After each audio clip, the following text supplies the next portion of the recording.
සත්‍යයෙහි රැඳෙනා සත්‍යයට නැමෙනා සත්‍යයෙහි රුවිනා විසුර නිති දිලෙනා විසුර නිති දිලෙනා විසුර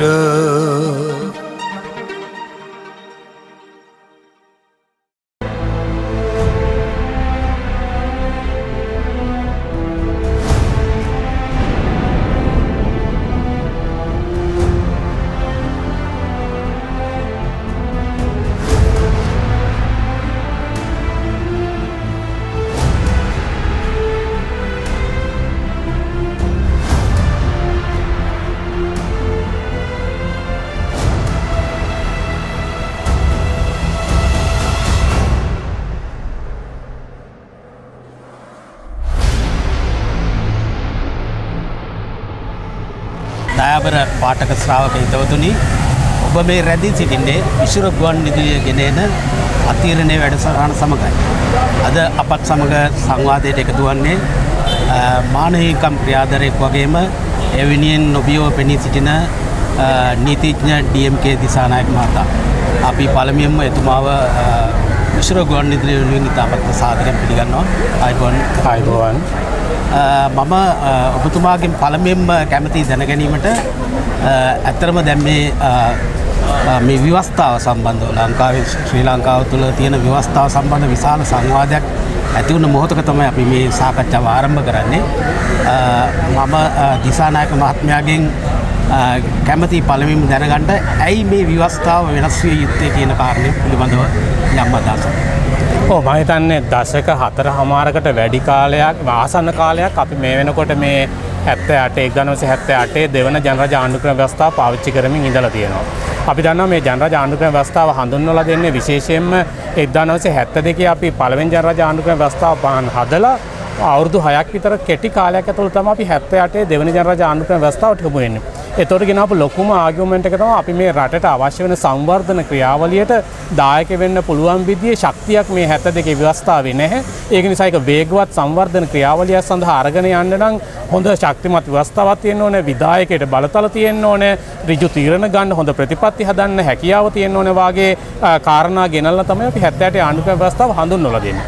ඒත් 78 ආණ්ඩුක්‍රම ව්‍යවස්ථාවෙන් අපි හඳුන්වලා දෙන ප්‍රධාන කාරණය තමයි මේ විධායකයන් ජනාධිපතිවරයාට අසීමිත බලතල තියෙන විධායක ක්‍රමයක් හඳුන්වලා දෙනවා.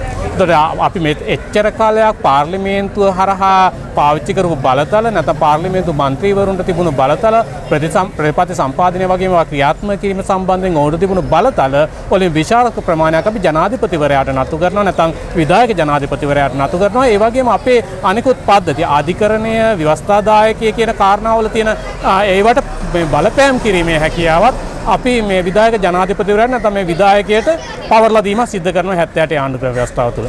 නමුත් දැන් මේ වෙනකොට අපි තේරුම් කරලා අරගෙන තියෙන දේ තමයි මේ 1978 ආණ්ඩුක්‍රම ව්‍යවස්ථාව තුළින් විධායකයට අසීමිත බලතල පැවරීම තුළ මේ රට තව තවත් අකාර්යක්ෂම වෙනවා වෙන මිසක් නැත්නම් සංවර්ධනය වෙනුවට අපි විවිධ දූෂණයන්ට ගොදුරු වීම ආර්ථික වශයෙන් පරිහානියන්ට ගොදුරු වීමක් මිසක් ඒක අපේ සංවර්ධනය සඳහා යොමු වෙන්නේ නැහැ කියන එක. අනිත් කාරණා තමයි මේක කිසිසේත් මේ ජනතාවගේ අවශ්‍යතා නියෝජනය කරන්නේ නැහැ. මේ හුදෙක් දේශපාලකයන්ගේ සහ විධායකගේ අවශ්‍යතා තමයි නියෝජනය කරන්නේ. ඔවුන්ගේ හැකියාව වර්ධනය කරන්න, ඔවුන්ගේ ශක්තිය වර්ධනය කරන්න, ඔවුන් දැනට කරගෙන යන මේ අවභාවිතයන් ශක්තිමත් කරන්න තමයි මේ ව්‍යවස්ථාව හේතු වෙලා තියෙන කියන එක තමයි අපි දැන් තේරුම් ගන්න තියෙන්නේ. ඒ නිසා මේ ව්‍යවස්ථාව වෙනස් කර විශේෂයෙන් නීති ආධිපත්‍ය තියෙන සමාජයක් හදන්න, සාධාරණත්වයට ඉෂ්ට වෙන සමාජයක් හදන්න, ඒ වගේම ජනතා නියෝජිතයින්ට නිසි බලය ලැබෙන තැනක් හදාගන්න, ඒ වගේම ජනතාවට තමන්ට අවනත පාලකයෝ ඉන්න තැන, තමන්ගේ නියෝජිතයෝ ඉන්න තැනක් හදාගන්න අපිට මේ ව්‍යවස්ථාව වෙනස් කිරීමේ අවස්ථාවක් මතුවලා තියෙනවා. ඒ නිසා තමයි ජනතාව මේ වෙනකොට ලොකු හඬක් නගමින් ඉන්නේ මේ 1978 ආණ්ඩුක්‍රම ව්‍යවස්ථාව වෙනස් වෙන්න ඕන කියන කාරණය. දැන් අපිට පේන කාරණයක් තමයි දැන් ඔබතුමා කියපු මේ ව්‍යවස්ථාව 19 වෙනි ව්‍යවස්ථා සංශෝධනය ගෙනල්ලා අපි දැක්ක මීට කලින් තිබුණු ආණ්ඩුව යම් වෙනසක් සිද්ධ කරා. එතකොට දැන් ඒ වෙනසෙන් පස්සේ අපි දැක්කා යම් කොමිෂන් සභාවලට බලතල ලැබෙනවා. නමුත් මේ 20 සංශෝධනයේ නැවත ගෙනීම තුළින් ඒ ඒ බලය අහිමුණාද කියන කාරණය පිළිබඳ මොකක්ද ඔබතුමා හිතන්නේ? ඔව් ඇත්තට මේ 70ට ආණ්ඩුක්‍රම ව්‍යවස්ථාවේ තියෙන අධිකාරී බලය විධායකයා හරහා වටා එකතු වෙලා තියෙන අධිකාරී බලය ඒ වගේම අධිකරණයට බලපෑම් කිරීමේ හැකියාව මේ නීති ආධිපත්‍යයට ඇති වෙලා තියෙන විනාශය සහ මේ දූෂණ වලට මේ පාලන තන්ත්‍රය දෙන සහයෝගය වාගේ දේවල් පාලනය කිරීමට අපි අවස්ථා ගණනාවක සංශෝධන කීපයක් ගෙනාවා. එකක් තමයි අපි 1994 පවන හඳුන්වලා දුන්න මේ 17 වෙනි ආණ්ඩුක්‍රම ව්‍යවස්ථා සංශෝධනය. මේ 17 වෙනි ආණ්ඩුක්‍රම ව්‍යවස්ථා සංශෝධනය තුලින් අපි හඳුන්වා දුන්නා ස්වාධීන කමිෂන් සභාව විශේෂයෙන් අපේ මොකද මැතිවරණ පැවැත්වීම සඳහා ස්වාධීන කමිෂන් සභාවක් ඒ වගේම අල්ලාසා දූෂණ සම්බන්ධයෙන් අපිට කමිෂන් සභාවක් තිබුණා. නමුත් ඒක තවත් ශක්තිමත් කර ස්වාධීන කිරීමක් ඒ වගේම අපේ මොකද මානව අයිතිවාසිකම් සම්බන්ධයෙන් මානව හිමිකම් කොමිසමක් මේ වගේ දේවල් අපි ස්ථාපිත කිරීමක් සිද්ධ වුණා මේ 17 වෙනි ආණ්ඩුක්‍රම ව්‍යවස්ථා සංශෝධනයත් එක්ක. හැබැයි අවාසනාවට අපි 17 වෙනි ආණ්ඩුක්‍රම ව්‍යවස්ථා සංශෝධනයෙන් ගෙනාවු මේ සමහර කොමිෂන් සභා ක්‍රියාත්මක කරන්න සිද්ධ වුණේ නැහැ ඒ කාලේ පැවති දේශපාලන කඹෑදිල්ලත් එක්ක. ඒ නිසා සමහර දේවල් පමණයි එදා ක්‍රියාත්මක. නමුත් ඒ ක්‍රියාත්මක වීමත් අපි අපේක්ෂා කරපු මට්ටමට ස්වාධීනව සිද්ධ වුණේ නැහැ. ඒ නිසා මේ පිළිබඳව ඇති වුණු කතාබහත් එක්ක අපි නැවත 19 වෙනි ආණ්ඩුක්‍රම ව්‍යවස්ථා සංශෝධනය කරා. විශේෂයෙන් 19 ගේන්න කලින් තත්ත්වයකුත් අපිට ඇති වුණා. ආයේ 18 වෙනි ආණ්ඩුක්‍රම ව්‍යවස්ථා සංශෝධනය හරහා නැවත මේ විධායකයට අලුත් බලතල එකතු කර ගැනීමක් අපි දැක්කා. විධායකයේ බලතල වැඩි කිරීමක්, ඒ වගේම විධායකයට අසීමිත කාලයක් මේ තුල රැඳී ඉන්න අවස්ථාව සැලසීමක් වාගේ අහිතකර තත්ත්වයන් වර්ධනය වෙන අපි දැක්ක 18 වෙනි ආණ්ඩුක්‍රම ව්‍යවස්ථා සංශෝධනයත් එක්ක.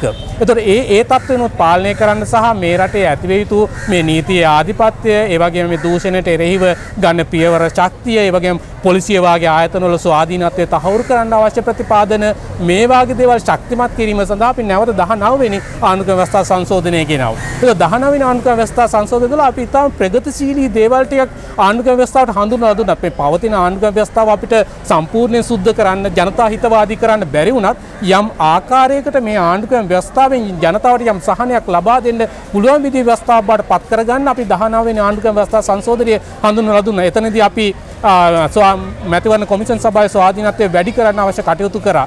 ඒ වගේම අධිකරණ සේවා කොමිෂන් සභාව ශක්තිමත් කරා. පොලිස් සේවා කොමිෂන් සභාව ශක්තිමත් කරා. ඒ වගේම විගණනය සම්බන්ධයෙන් අපි විගණන සේවා කොමිෂන් සභාවක් හැදුවා. ඒ වගේම ප්‍රසම්පාදනය සම්බන්ධයෙන් කොමිෂන් සභාවක් අපි හඳුන්වලා දුන්නා.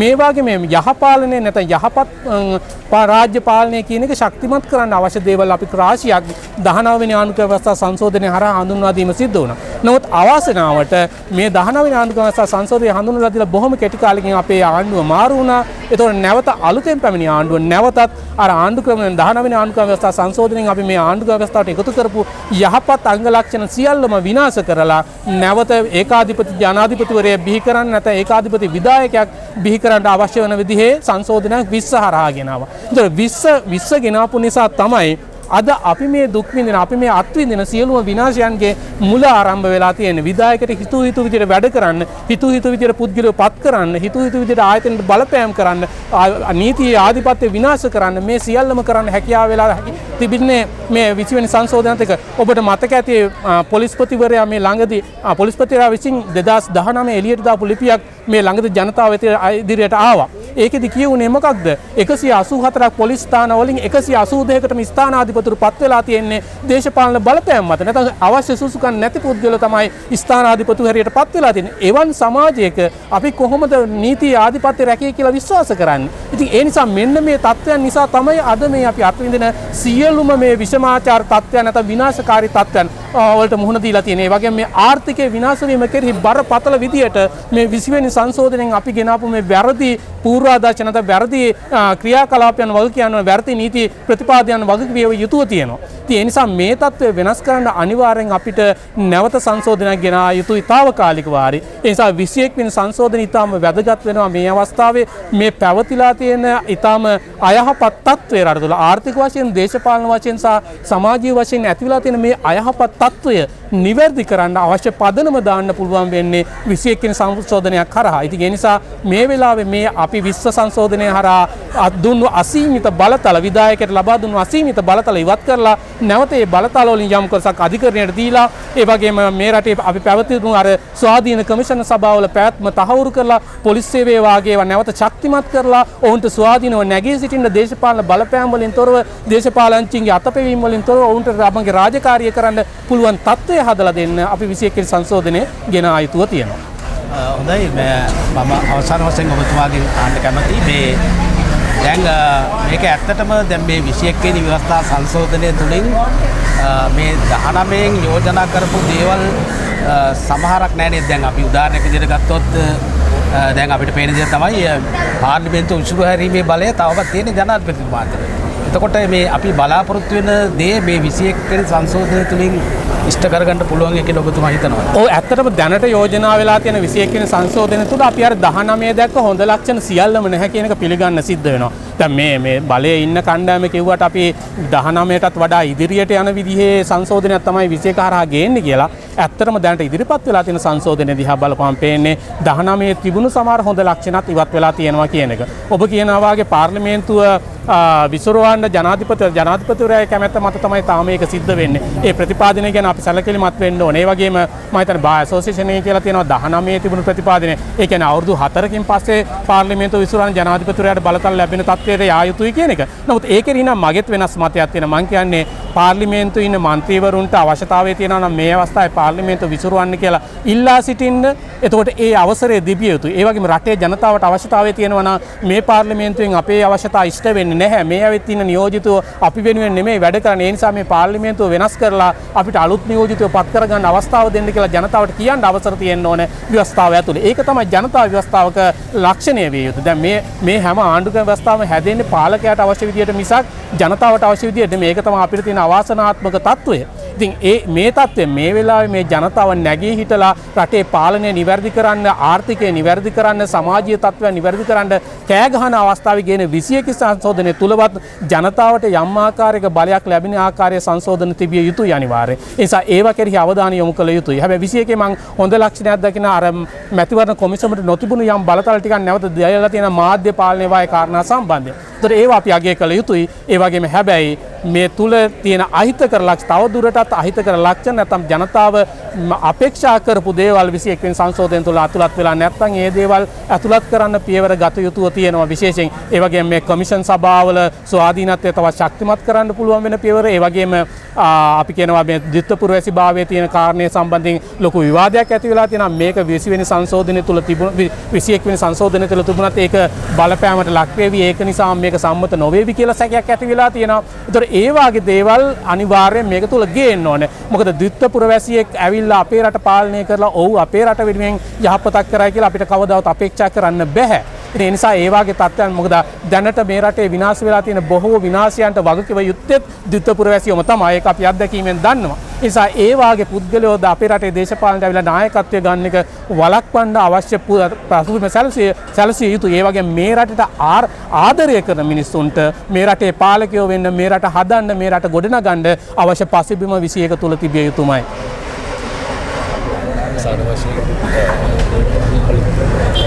व्यवस्था गेरवाड़ एक मूल वचन प्रधान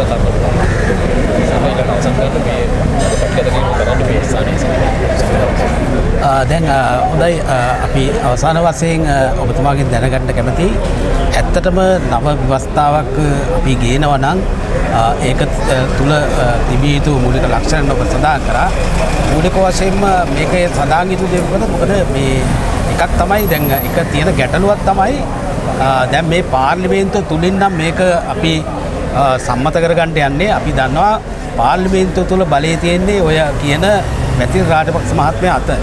එතකොට දැන් අපි මේ ගැටලුව විසඳා ගැනීම සඳහා ඔබතුමාට යම් යෝජනාවක් තියෙනවා? පළවෙනි කාරණය තමයි දැන් මේ අද අපි කතා කරන මේ ඩීල් දේශපාලනය කියන කාරණය නිසා තමයි මේ තත්ත්වය ඇති වෙලා තියෙන්නේ. අතර මේ ඩීල් දේශපාලනයට පසුබිම හැදිලාම තියෙන්නේ අපේ රටේ ව්‍යවස්ථාව තුළ.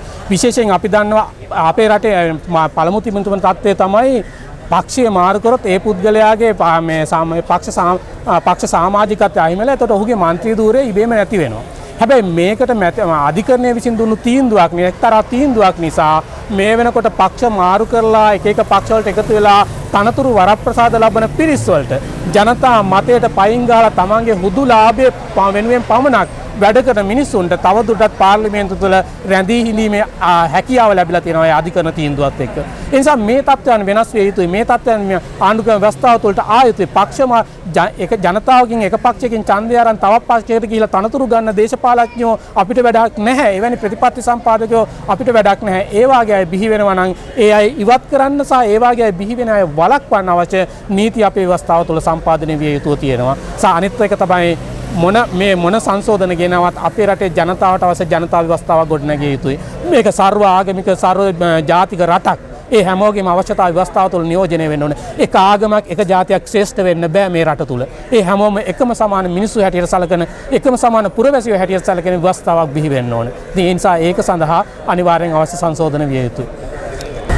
දයාබර විසුර ශ්‍රාවක පාඨක හිතවතුනි අද අපත් සමග සංවාදයට එකතු වූයේ DM දිසානායක නීතිඥතුමා අපි එතුමාට විසුර ගුවන්විදුලිය වෙනුවෙන් බෙහෙවින්ම ස්තුතිවන්ත වෙනවා. ඒ වගේම මෙම වැඩසටහන පටිගත කරන ලද්දේ කොටුව මහේත්‍රා උසාවිය ඉදිරිපිට බව කාරුණිකව දැනුම් දීමට කැමැතියි. බොහොම ස්තුතියි.